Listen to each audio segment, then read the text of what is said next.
नमस्कार, मी सचिन गोळे, महाराष्ट्र नवनिर्माण कामगार सेनेचा संयुक्त प्रतिनिधी।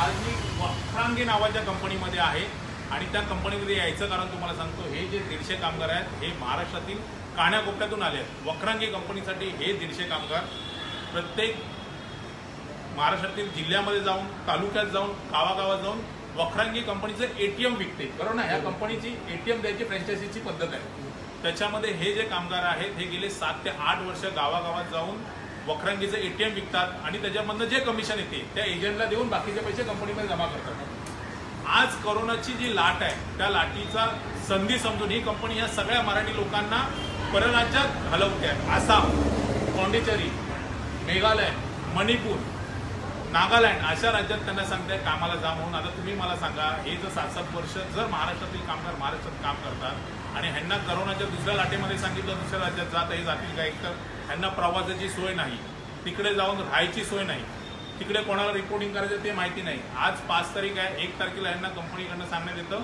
की 5 तारखेला तुम्हाला जायचं आहे, नाही गेला तर कामावर काढणार, बरोबर आहे।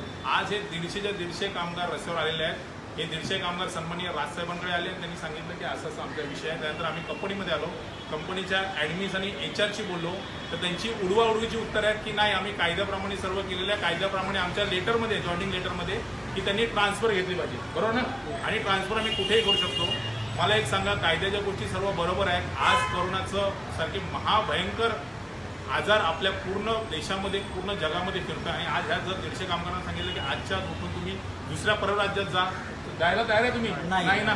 आणि नागालँड, परत पॉंडिचेरी, मणिपूर ह्या राज्यात काय चाललंय ह्या कामगारांना पण माहिती नाही, कोणाला ओळखत नाही। कंपनीने राहायची सोय नाही केली, प्रवासाची सोय नाही केली। यांचं म्हणणं आम्ही कोणाला विचारायचं, कोणासाठी जायचं, कोणाकडे जायचं आणि कोणाला रिपोर्टिंग करायची, बरोबर ना।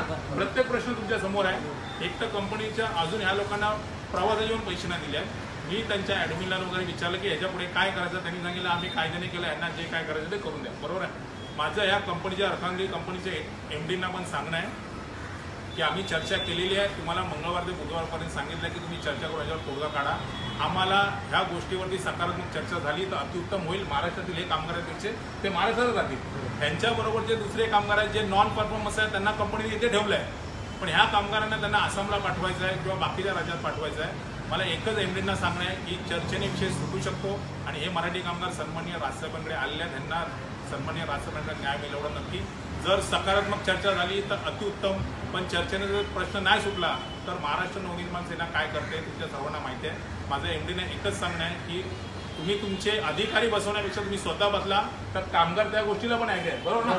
कामगारांचे अधिकारी फोन उचलत नाहीत, त्यांच्याशी नीट बोलत नाहीत, त्यांना सांगतात की तुम्हाला लेटर भेटलंय ट्रान्सफरचं तर आत्ताच्या आत्ता निघून जा, बरोबर ना। महाराष्ट्रातील कामगारांचा हात सन्माननीय राजसाहेब कधीही सोडणार नाहीत। तुम्ही पुढच्या आठवड्यामध्ये आम्हाला वेळ द्या आणि ह्या कामगारांचा 150 कामगारांचा वक्रांगी कंपनीतला प्रश्न सोडवा आणि नाही सोडवला तर मग कंपनी आहे आणि महाराष्ट्र नवनिर्माण सेना आहे। ह्या कंपनीच्या कामगारांचा महाराष्ट्र नवनिर्माण सेना कधी आज सोडणार नाही। जय हिंद, जय महाराष्ट्र।